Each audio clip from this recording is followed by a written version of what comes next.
Hey guys, today we're going to discuss thoracic outlet syndrome, or TOS for short.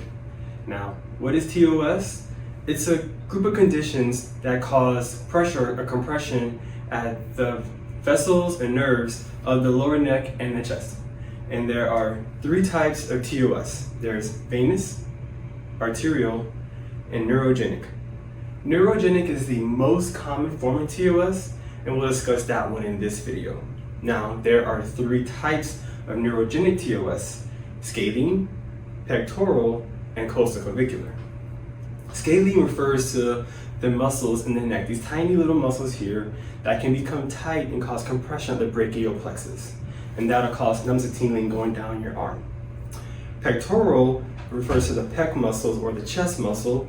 These muscles can become tight, cause compression of those nerves, and cause numbness and tingling down your arm. Now, these two are related because they're seen in people who have poor posture or who have upper cross syndrome. And if you don't know what upper cross syndrome is, we have a previous video on that you should review. But typically, these people are students or desk workers and people working in the assembly line who work in front of themselves very often and have a very slumped posture.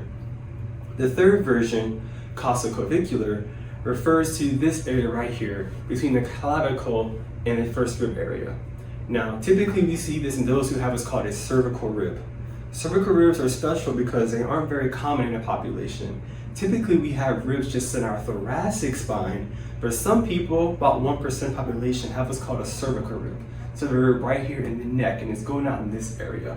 The problem with this is because there shouldn't be anything going on here, having a rib here creates less space for the nerves to travel, and if the structures here become tight, they can cause compression along that nerve and cause pain down the arm.